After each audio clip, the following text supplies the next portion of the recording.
우리가 억압과 압제 아래에 살게 되었습니다. 아담과 하와가 선악과를 따먹고 범죄한 후에 죄가 들어와서 죄로 말미암아 억압과 압제를 당하게 되었습니다. 죄의 결과는 무엇입니까? 그렇게 억압과 압제 가운데 살다가 영원한 죽음에 이르는 것입니다. 죽음은 또 다른 영원한 억압과 압제라고 할 수 있습니다. 억압이 뭡니까?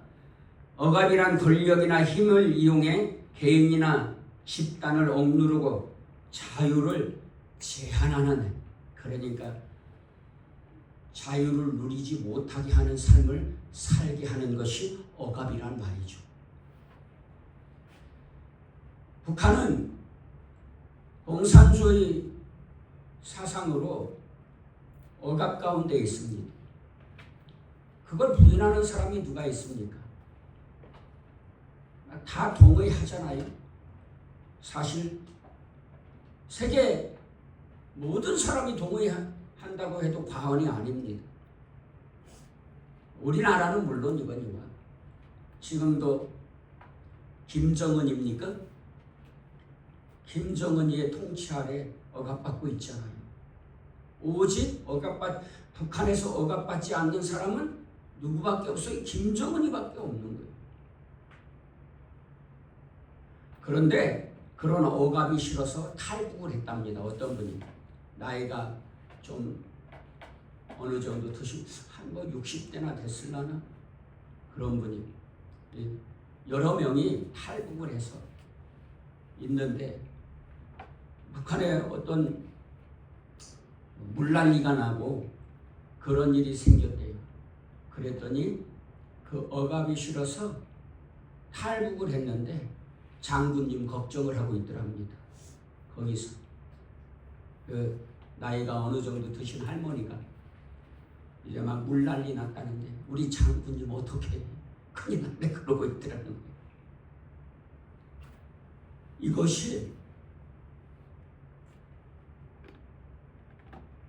삶을 살아온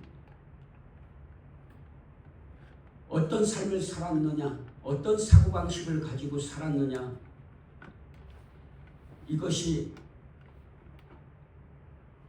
예전 말로 세뇌당한 결과고요. 요즘 말로 가스라이팅 당한 결과라고 할 수 있겠죠. 왜냐하면 그렇게 사고방식을 가지고 살아. 우리 장군님만이 위대한 수령이시고 뭐 이렇게 살았으니까 그 억압이 싫어서 탈북했지만 물난리가 났다는데 장군님 걱정이 되는 거예요. 여러분, 그래서 우리가 자유를 참 자유를 누리기 위해서도요, 우리의 사고가 바르게 자리 잡고 있어야 합니다. 그래서 자유를 바르게 누리려면요, 먼저 자신 안에 바른 가치관, 세계관, 옳은 판단을 할 수 있는, 옳고 그름을 분별할 수 있는 지혜와 분별력이 있어야 합니다. 어디에도 치우치지 않고, 이 사람이 이렇다고 해도 저 사람이 저렇다고 해도 좌로나 우로나 치우치지 않는 바른 사고방식, 건전한 사상, 가치관, 세계관이 있어야 해요.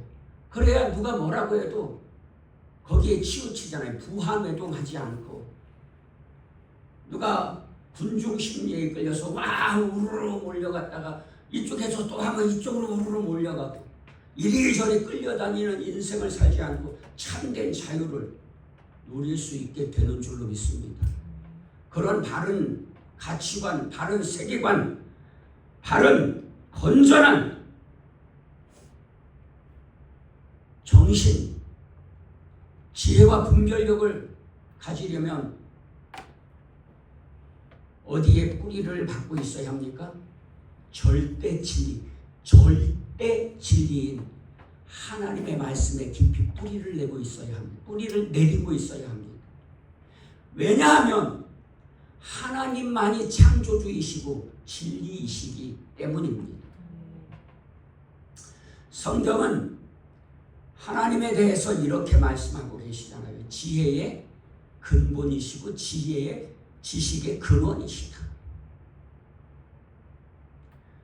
지난번에도 말씀드렸지만 제가 개인적으로 주장하는 바가 아니라요, 성경이 말씀하고 있는 바고요, 그것이 옳고 그름은 우리 스스로가 다 판단할 수 있습니다. 하나님께서 여러분들에게 지정의를 주셨잖아요.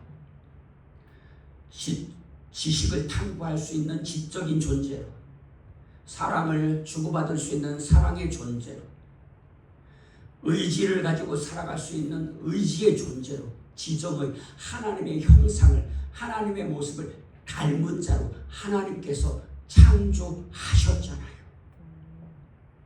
그래서 저와 여러분들에게 옳고 그름을 분별할 수 있는 그런 분별력이 있으시기 때문에 이런 주장들이 옳은 것인지 늘 말씀드리지만, 듣고 맹목적으로 추종하라는 것이 아니라, 여러분, 기독교 신앙은 맹목적인 신앙이 아닙니다. 옳고 그름도 분간하지 않고 누가 옳다고 주장하니까 따르는 그런 맹목적인 추종 세력들이 아닙니다. 그러면요, 깊이 생각하고 분별해서 옳다고 인정하니까 진리라고 인정할 수밖에 없게 되었기 때문에 따르는 무조건적인 신앙인 줄로 깨달으시고 믿으시기를 주 예수님의 이름으로 축원합니다. 여러분, 예수님을 믿는 사람들은 결코 문외아가 아닙니다. 생각 없는 존재들이 아니란 말입니다. 사랑하는 여러분, 이 세상에서 가장 생각이 많은 사람들을 꼽으라면 그리스도인들이라고 저는 말하고 싶어요. 왜냐하면 하나님께서 그렇게 사람을 창조하셨으니까요. 그래야만 절대 진리의 기준해서 살아갈 수 있는데, 여러분 성경 읽어보시기 바랍니다. 꼭 읽어보시기 바랍니다. 성경을 읽어보시면 제가 잘못된 이야기를 하고 있지 않다는 것을 알게 되실 것입니다. 왜냐하면 내가 분별할 수 있으니까. 성경에서 그릇된 것을 가르치는 것이 있습니까? 잘못된 것 말하라고 해도 된다고 말하는 게 있습니까? 여러분, 십계명만 봐도 그렇고요, 구약의 율법을 말하는 것을 찾아봐도 그렇고요, 구약을 읽다 보면요, 어린 아이들이 있으면 차마 입에 담기도 부끄러운 그런 추잡하고 음란한 내용들이 얼마나 많은지, 이런 학생도 있는데 이런 얘기를 해도 될랑가 모르겠는데, 성경에 있으니까 짐승과 교합하지 말라는, 그 말은 무슨 말이에요? 그런 사람들이 있다는 거잖아요. 그런데요, 지금 뭐라고 해요? 그게 뭐가 잘못이에요? 짐승과 성적으로 쾌락을 나누는 게 뭐가 잘못이래요? 그건 개인의 취향이래요. 그 사랑의 한 종류래요. 이게 잘못된 것이 아니면 도대체 뭐가 잘못된 겁니까? 이런 것을 하지 말라고 하는 게 잘못인가요? 그렇지 않잖아요.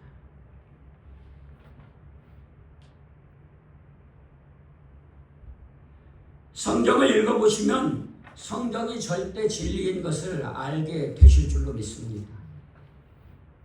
그래서 어떤 성경학자는 이렇게 말하기도 하잖아요. 내가 개인적으로 내가 성경을 읽지 않으면서 다른 주석서를 보는 것은 옳은 일이 아니다, 이렇게 말하잖아요. 여러분, 내가 성경을 읽으면서 목사님들의 설교를 쇼핑하는 것 옳은 태도가 아닙니다. 인터넷이니 유튜브니 휴대폰이니 컴퓨터니가 발달돼서 설교의 홍수 속에서 사는데, 여러분, 내가 성경 읽지 않으면서 설교만 듣는 것 옳은 태도가 아니란 말이에요. 믿음 안에서 여러분 설교를 들을 때에 먼저 내가 성경을 읽는 자들 되시기를 주 예수님의 이름으로 축원합니다. 그래서 여러분, 하나님의 말씀 절대 기준, 진리 안에 뿌리를 내리고 분별력에, 판단력에 그런 기준을 내가 간직하고 있어야 되는 것이죠. 건전하고 건강한 사고방식, 세계관, 도덕관, 윤리관, 분별력, 가치관, 이런 것을 가지고 있어야 좌우로 치우치지 않고 우로 치지 않고 말씀 안에서, 진리 안에서 참 자유를 누리게 되는 것을 깨달으시고 믿으시기를 주 예수님의 이름으로 축원합니다. 그런데 문제는 뭐냐면 우리가 그 분별력을 잃어버렸다는 거예요.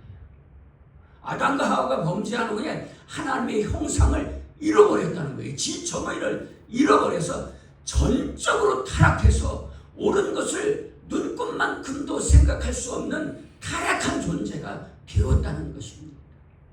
그런데 하나님께서는 창조주로서 책임을 다하시려고 또 우리를 사랑하셔서 독생자 예수님을 보내주셔서 예수님이 우리의 죄를 대신 지시고 십자가에서 대속의 죽음을 죽으심으로 말미암아 누구든지 예수님을 나의 구주와 주님으로 믿기만 하면, 하나님 아버지, 저는 죄인입니다. 저는 예수님을 믿고 싶습니다. 제 마음에 오셔서 저의 주인과 주님이 되어주세요. 예수님의 이름으로 기도드립니다. 이렇게 예수님을 믿기만 하면 로마서의 말씀처럼 마음으로 믿어 의에 이르고 입으로 시인하여 구원에 이르는, 마음으로 믿고 입으로 저는 예수님 믿는 사람입니다. 시인하면, 그래서 예수님을 믿으면 죄를 용서받고 잃어버린 하나님의 형상을 회복하게 된다는 것입니다. 성경의 가르침은. 그래서 잃어버린 지정의를 처음 상태로 완전히 회복하는 것은 아니지만 회복해서 점진적으로 하나님의 말씀 안에서 옳고 그름을 분별할 수 있는 지혜와 분별력을 다시 찾게 되는 것이죠. 그래야 다시 바른 가치관, 바른 세계관, 바른 윤리관, 도덕관 안에서 좌로나 우로나 치우치지 않는 그런 건전한 말씀 안에서, 믿음 안에서 자유를 누리게 되는 줄로 믿습니다. 그래서 오늘 본문에는 야곱이 죽으면서 자녀들을 축복하는데, 오늘 유다에게 축복하고 있는데, 유다를 통해서 메시아 예언을 우리들에게 알려주고 계시다는 것입니다. 다윗이 죽음을 앞두고 자녀들을 불러 모았습니다. 12자녀를 불러 모아서 먼저 장자 루벤, 시므온, 레위에게는 이 축복은 아니고 저주와 다름없는 그런 예언을 해요. 루벤, 너는 장자였지만 자격을 상실했어. 왜? 죄를 지었어. 너는 아비의 아내와 불륜을 저질렀어. 그런 자를 장자라고 존중할 수 없어. 그래서 장자의 자격을 상실하게 되고 탈락시켰어요. 시므온과 레위는 그의 누이 동생 디나의 강간 사건을 분하게 여기고 아예 세겜족을 진멸해 버렸습니다. 남녀노소 할 것 없이 씨를 말려버렸어요. 그래서 처참한 학살을 저질렀어요. 그래서 야곱을 근심하게 하고 불안하게 만들었습니다. 그래서 너희들은 또 자격 상실이야. 축복받을 자가 없어. 이것을 통해서 우리가 무엇을 생각해야 합니까? 저는 이런 본문을 읽으면서 그런 생각을, 야곱이 아무리 자식들이 잘못했다고 축복 대신 이런 저주를 하는데, 인간으로서 이래도 되나 그런 생각이 들었어요. 그런데 하나님께서는 한 개인의 그런 축복과 저주를 가르쳐 주시는 것이 아니라 하나님께서 인간에 대한 그런 생각을 알려주고 계신 것이죠. 그래서 루벤, 시므온, 레위를 통해서 이렇게 말씀하고 계신 것입니다. 죄악 가운데에서는 축복받을 수 없다. 절대로 죄악 가운데 살면서는 축복받을 수 없다. 회개하고 돌이키면 축복받는다는 것을 알려주고 계신 것입니다. 여러분, 죄악 가운데 살면서 축복을 누리고 자유를 누릴 수 없습니다. 여러분, 축복은 뭐예요? 참된 자유라고 해도 과언 아닙니다. 우리가 자유를 잃어버리면 그건 저주잖아요. 그죠? 그런데 죄악 가운데에서는 그런 자유를 누릴 수가 없다는 것입니다. 그리고 유다를 통해서 한 번 더 알려주십니다. 유다가 받은 축복은 어떤 것들입니까? 창세기 49장 8절로 12절에는 다윗이 유다를 축복하는 내용이 있는데 먼저 뭐라고 축복합니까? 8절에 형제들에게 칭송받는 지파가 될 것이다. 유다야, 너는 내 형제의 찬송이 될 것이다. 야, 얼마나 좋습니까? 그죠? 이런 축복받으면 형제들의 찬송을 받게 된다는 거예요. 머리 되고 꼬리 되지 않겠다는 거죠. 위에 있게 된다는 거죠. 또 내 손이 내 원수의 목을 잡을 것이다. 야, 이것도 참 기분 좋은 축복 아니에요? 내 손이 내 원수의 목을 잡으면 어떻게 원수가 유다 앞에서 길을 못 펴게 되는 거죠. 원수가 절절매게 되는 것이죠. 또 내 아버지의 아들들이 내 앞에 절하리로다. 아들들, 형제들이 유다 앞에 절하는 경우는 어떤 경우가 있을까요? 왕이 되는 경우, 이런 경우가 있지 않겠어요? 또 마찬가지로 9절에는 유다는 사자 새끼로다. 사자는 어떤 동물이죠? 짐승의 왕. 사자 새끼라는 말은 앞으로 너도 왕처럼 될 거다, 이런 의미가 있는 것이잖아요. 내 아들아, 너는 움킨 것을 찢고 올라갔도다. 그가 엎드리고 웅크림이 수사자가 엎드리고 웅크리는 것은 언제 그렇게 하죠? 먹이를 사냥하려고 할 때 엎드리고 웅크렸다가 팍 나가서 먹이를 잡잖아요. 그런 것처럼 유다는 그런 권세 있는 자가 될 것이다. 암사자 같으니, 수사자 같고 암사자 같으니 누가 그를 범할 수 있으리라.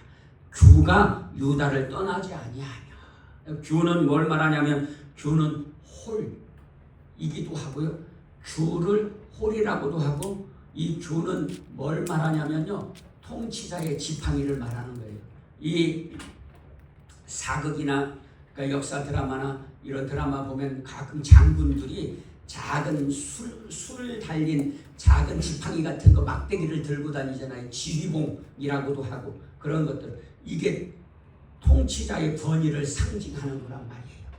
그래서 규가 유다를 떠나지 않겠다. 유다의 자손이 영원히 왕의 지위를 유지하게 될 것이다. 이렇게 축복하고 있는 것이죠.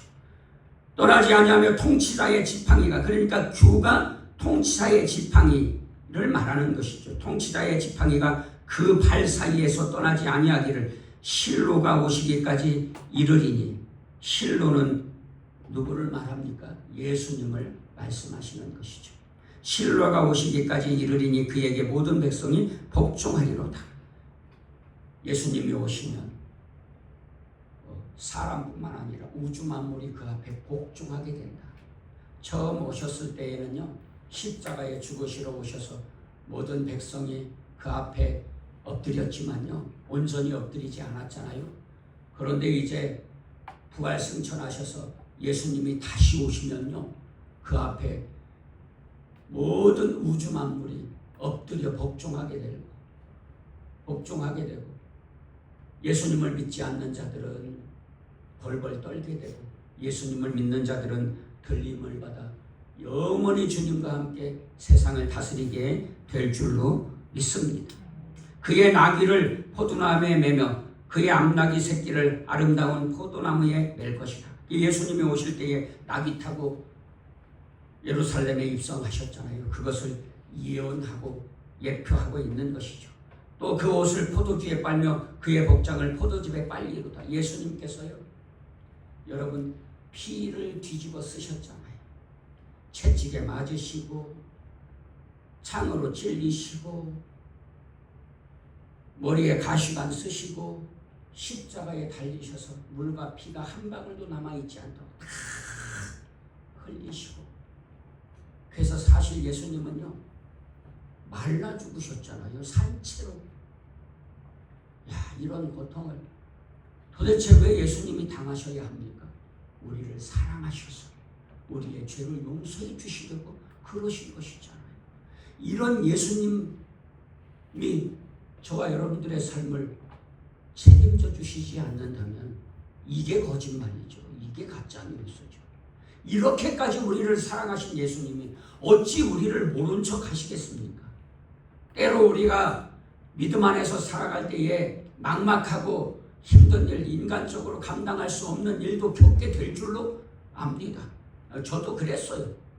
저도 우리의 자녀들, 우리 딸 아들이요, 어릴 때 중병을 알아가지고요. 야, 진짜 막 그때에는 제가요 맑은 정신에 별을 봤다니까요. 하늘이 노래지고 눈앞에 별이 번쩍거리더라고요. 어지럽고. 야, 그런 거 뭐 겪어본 사람만 알겠죠. 그런데요, 할렐루야. 우리 딸의 병도 치료해 주시고 아들의 병도 치료해 주신 줄로 믿습니다. 의사가 뭐라 그랬냐면요, 우리 은평이한테는요 70% 이상 바보 될 거라 그랬다니까요. 근데 멀쩡하고 똑똑하고요, 학교 다닐 때는 수속도 한 번 했다니까요. 얼마나 감사한 일입니까? 할렐루야. 하나님이 지켜주신 줄로 믿습니다. 주의 사역을 하는 종을 불쌍히 여기셔서 긍휼히 여기셔서 치료해 주신 줄로 믿습니다. 그때에 우리 사모님 얼마나 인큐베이터에 2주 동안 은평에 있는데요, 몸조리도 못하고 하도 울어서 눈이 퉁퉁 붓고 맨날 병원 다니느라고 얼마나 고생했을지 몰라. 그래도 이렇게 치료해 주셔서 얼마나 감사해요. 우리 주에도요 큰 병이 있어서 그게 낫기가 너무나 힘들다고, 약이 잘 듣지도 않는다고 한 번 약을 썼는데 딱 들어맞아 가지고요 완치됐다니까요. 아멘. 주님이 저와 여러분들의 삶을 어찌 책임지지 않으시겠습니까? 책임 안 지신다, 책임 못 지신다고 말하는 게 거짓 뉴스, 가짜 뉴스라니까요. 왜냐하면 주님은 십자가에서 죽어주시기까지 하셨는데, 하나님께서는 독생자를 우리를 위해 내어주시기까지 하셨는데, 오늘 저와 여러분들을 책임져 주시지 않는다는 것, 있을 수 없는 일이잖아요. 그렇지 않습니까? 생명까지도 주셨는데 그보다 못한 것을 주시지 않을 이유가 없으신 것이잖아요. 물론 때로는요 질고 가운데에서 죽음에 이르기도 해요. 하지만 여러분, 저와 여러분들에게는 뭐가 있어요? 죽어도 다시 사는 부활의 믿음이 있잖아요. 천국의 영생을 누리게 해 주시잖아요. 그래서 믿음 안에 있는 사람들은 죽음도 축복인 것이죠, 사실은. 아멘. 그래서 죽음도 기쁨으로 맞는 자들은 예수님을 믿는 자들밖에 없는 줄로 믿습니다. 그의 눈은 포도주로 인하여 붉겠고 그의 이는 우유로 말미암아 희리로다. 그래서 예수님께서 그렇게 우리의 죄를 사해 주시고 눈같이 희게 거룩한 옷을 입으시고 우리도 눈같이 우리의 죄를 희게 해 주실 것을 이렇게 축복하는. 근데 야곱이 유다를 축복하면서 유다의 자손에서 메시아이신 예수님이 오셔서 영원한 왕권을 취하시고 세상을 다스리시게 될 것을 말씀하고 계신 것이죠. 그럼 이렇게 축복을 했으면 그 결과가 있어야 되잖아요. 그러면 역사 속에서 야곱이 유다를 축복한 이 축복이 이루어진 결과가 어떻게 나타났습니까? 유다 지파는 이스라엘의 주도 지파가 되었다는 것입니다. 유다 지파에서 다윗 왕이 나오고 다윗 왕이 이스라엘을 공고하게 다지는, 그래서 우리가 메시아를 기다릴 때에 이스라엘 백성들이 이렇게 말해요. 모세와 같이 다윗 같은 메시아가 오실 것이다. 그래서 이스라엘 백성들에게 제일 존경하는 백성이 그 선조를 꼽으라면 두 분이 계실 거 아니겠어요? 모세와 다윗. 모세 같은 다윗 같은 메시아, 그러니까요. 그래서 유다 지파는 이렇게 주도 지파가 되었다. 가나안 정착 후 가장 강력한 지파가 되었다고 할 수 있죠. 가나안 정복 때 선두에서 전투를 수행한 지파가 되고요. 다른 지파들이 어려울 때에 유다 지파가 돕는 지파가 되었습니다. 실제 유다 지파는 이스라엘 지파 중 12지파 중 가장 넓고 풍요로운 땅을 기업으로 받았다고 합니다. 두 번째는 이 두 번째 축복이 이루어진 게 더 중요한데, 두 번째는 왕권을 확립하게 되었다는 것이죠. 가장 중요한 성취라고 할 수 있죠. 사울이 이스라엘의 초대왕이 되었지만 사울도 범죄해서 하나님을 믿지 않고 지멋대로 해가지고요 왕위에서 추락했죠. 그래서 이후에 유다 지파 출신 다윗이 두 번째 왕이자 위대한 왕으로 등극하면서 예언이 본격적으로 성취되기 시작한 것이죠. 이후로 다윗의 아들 솔로몬을 포함한 유다의 후손들이 왕위를 계승하며 남유다 왕국을 다스리게 되었죠. 사실 다윗부터, 그러니까 인간이요 방심하면 안 되는 거예요. 이스라엘이 남유다와 이스라엘로 왕국이 분열되었는데 그 시발점을 꼽자면 어디서부터 꼽을 수 있어요? 다윗의 죄로부터 꼽을 수 있어요. 사실 하나님께서 왕을 하는 사람들은요 아내를 많이 두지 말라고 했잖아요. 군사를 의지하지 말라고. 그런데 다윗은 왕이 되고 다윗도 아내들이 많았잖아요. 10여 명이나 됐잖아요, 아내들이. 그리고요 다윗은 왕권이 공고해지니까 뭘 의지했어요? 하나님을 의지하지 않고 군사력을 의지했어요.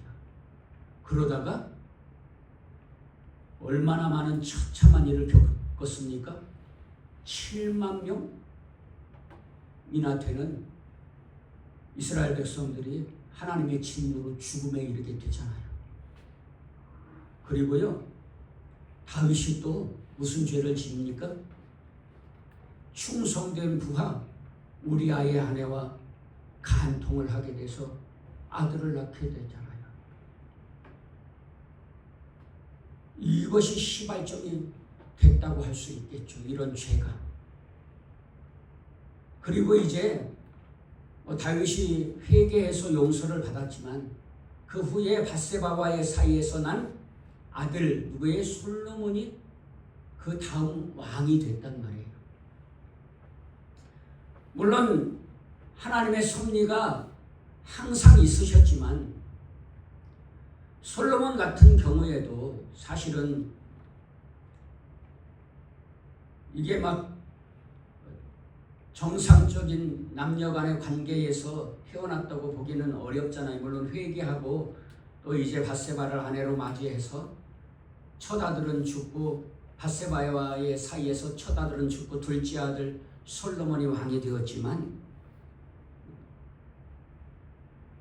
그래도 용량이 없을 수 없지 않았겠어요? 그리고 나서 솔로몬이 왕이 됐는데 솔로몬이 왕이 됐을 때에 하나님 앞에 1000번째 소 1000마리로 제사를 드리면서 하나님 앞에 예배를 드릴 때에 하나님께서 솔로몬에게 말씀하셨죠. 원하는 게 뭐냐? 다 들어주겠다. 그러니까 솔로몬이 그러잖아요. 예, 저는요 부귀영화보다 하나님께서 맡겨주신 백성을 잘 다스릴 지혜를 원합니다. 하나님께서 그 기도 제목이 너무나 기분이 좋으셨어요.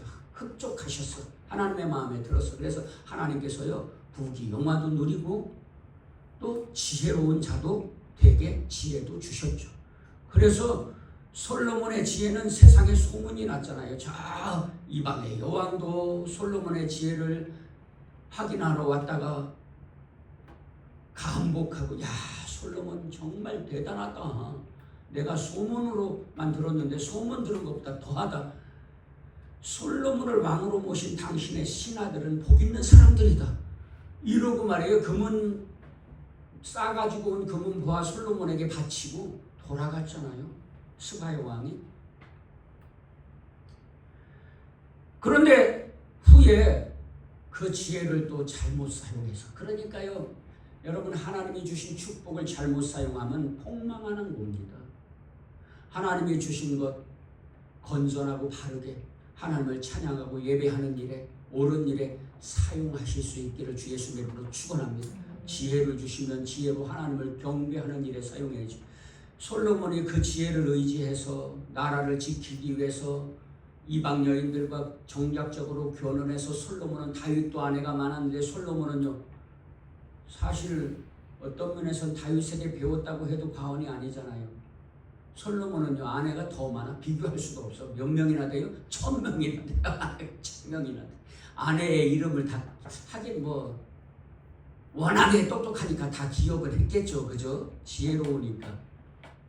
천재 아니에요. 우리식으로 말하면 천재 아니에요. 천재. IQ 막 180, 200 되는 사람들은 그 많은 것도 다 기억하잖아요. 금방 한 번 보기만 하면 기억해. 때로는요 부럽더라고 그런 사람들. 나한테는 왜 그런 기억력이 없는. 하나님께서 또 저에게 맞는 축복도 주신 줄로 믿습니다. 그런데 그 지혜로요 이방의 우상을 들여오고 이방의 여인들과 결혼하니까 이방의 우상도 들여오고 심지어요 예루살렘 성전을 지은 솔로몬이 예루살렘 성 근처에다가 이방의 신전을 짓는 죄를 짓잖아요. 그래서 결국 솔로몬의 아들 르호본 벤 때에는요 북이스라엘과 남유다로 나라가 나뉘게 되잖아요. 르우벤 같은 경우에도요 르우벤이 아니라 갑자기 여로보암 르호보암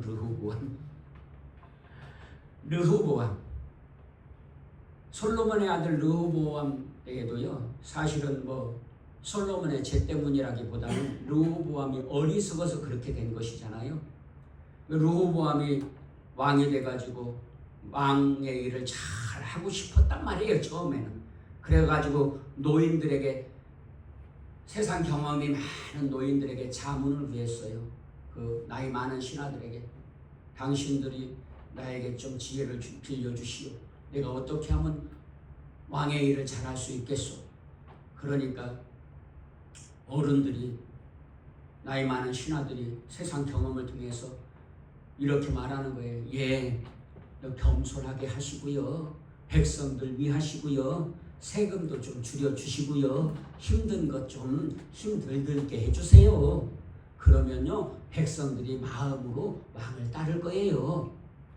사실 그렇게 해도 되잖아요. 왜냐하면 솔로몬이 부를 축적해놨기 때문에 좀 세금도 감해주고 노역도 감해주고 좀 사랑도 베풀어주고 그래도 충분했거든요. 솔로몬 때에 나라가 얼마나 부강했습니까? 솔로몬이 통치를 잘해가지고 하나님께서 주신 지혜로 비록 우상 숭배를 했지만 이 나라를 다스리는 일에는 잘했잖아요. 잘했다는 게 뭐 백성들을 평안케 하고 그런 것보다도 부귀영화가 있게 했잖아요. 그러면 그렇게 베풀라고 할 때에 베풀어 줄 수 있었잖아요. 그런데 르호보암은 마음에 안 들었어. 에이, 뭐야, 내가 왕인데 지금 나한테 굽히고 살으라는 거야? 그럴 거면 왕을 왜? 이런 마음이 있었는지도 모르죠. 그래가지고 기분 나빠가지고 마음에 안 들어서 젊은 사람들 자기 친구들에게 물어봤어요. 야, 내가 어떻게 해야 왕의 일을 잘할 수 있겠어? 근데 젊은 사람들 세상 경험도 없고 지혜도 부족하니까 자기 생각만 막 옳다고 주장하고. 여러분, 젊은이들은 노인들 존중하시는 충만한 교회 청년들 되시기를 주 예수님 이름으로 축원합니다. 노인들은 젊은이들 무시하지 말고 인격적으로 대하실 수 있는 어른들 되시기를 주 예수님 이름으로 축원합니다. 우리의 사회의 문제 중 하나가 뭐예요? 노인들은 젊은이들을 인정을 안 해요. 사고방식이 고리타분해가지고 좀 유연해야 되는데 젊은이들의 생각을 다 그러대는 거예요. 제가 목사가 된 게 그런 면에서 너무나 감사한데, 저도 나이를 먹으면서 이게 사고방식이 굳어가지고요, 뭐라고 해야 될까요? 막 고리타분해지고 막 그럴 때에 목사가 되니까 그런 것들을 깨닫고요, 어느 정도는 고치게 되더라고요. 그래서 너무 감사해요. 여러분, 나이 드신 어른들도 성경 말씀을 읽으면서 자기 고집만 아집만 세우는 그런 어리석은 노인들이 아니라 지혜롭고 현명한 노인들 되시기를, 어른들 되시기를 주 예수님의 이름으로 축원합니다.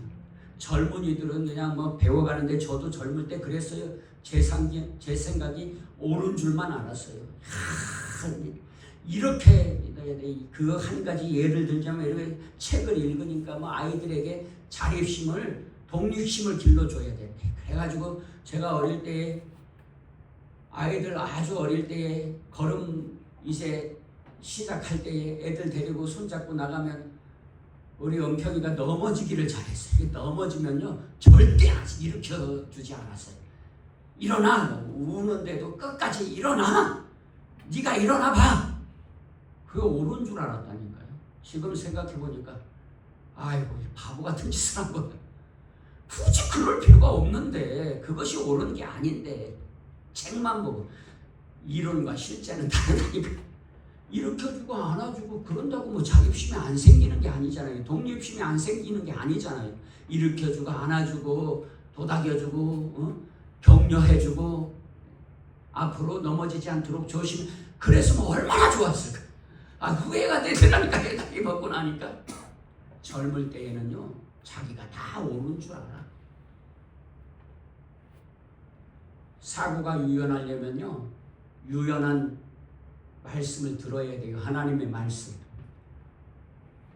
서두에 말씀드릴 때 그랬잖아요. 저 북한에서 탈북한 어떤 할머니가 억압이 싫어서, 압제가 싫어서 탈북했는데 북한에 물난리가 났다니까 다른 걱정보다 장군님 힘들까봐 걱정했대잖아요. 이게 참, 이게 인간의 사고방식인 거예요.